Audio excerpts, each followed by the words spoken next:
বেগুনের দাম কমে ঠেকেছে ৮০-র ঘরে। এর আগে রাজধানীর বাজারে রমজানের প্রথম দিন সেঞ্চুরি করেছিল এই বেগুন। অন্যদিকে লেবুর দাম এখনো বাড়তি আছে। প্রতি হালি লেবু বিক্রি হচ্ছে ৮০ থেকে ১০০ টাকায়। তবে ২-৩টি ছাড়া অন্য সব ধরনের সবজির দাম ক্রেতাদের সহনীয় পর্যায়ে আছে বাজারে। ৭ মার্চ বাজারে ঝিঙ্গা প্রতি কেজি ৬০ টাকা, করলা ১২০ টাকা, ক্ষীরা ৫০ টাকা, শসা ৪০ টাকা, পটল ১২০ টাকা, পেঁপে ৪০ টাকা কেজি করে বিক্রি হচ্ছে।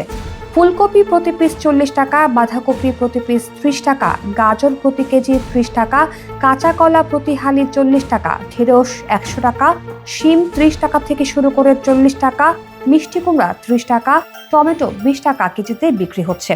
এদিকে জালি কুমড়া প্রতি কেজি ৫০ থেকে ৬০ টাকায়, আলু প্রতি কেজি ৩০ টাকায়, লাউ প্রতি পিস ৫০ থেকে ৭০ টাকায় বিক্রি হচ্ছে। এছাড়া কাঁচা মরিচ প্রতি কেজি ৮০ থেকে ১০০ টাকা, ভালো লেবু প্রতি হালি ৮০ থেকে ১০০ টাকায় এবং ধনেপাতা প্রতি কেজি ৮০ টাকায় বিক্রি হচ্ছে।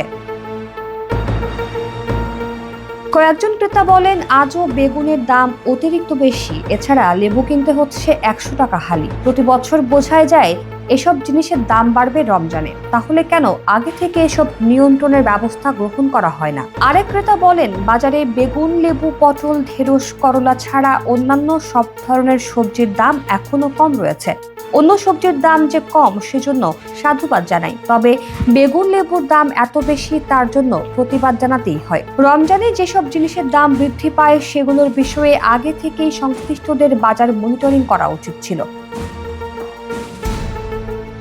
এদিকে এখন মৌসুম নয় এমন ৩-৪ আইটেমের সবজির দাম বর্তমানে বেশি, তবে এছাড়া অন্যান্য সবজির দাম কমে যাচ্ছে। যেসব সবজির মৌসুম না সেগুলো ১০০ থেকে ১২০ টাকা প্রতি কেজিতে বিক্রি হচ্ছে।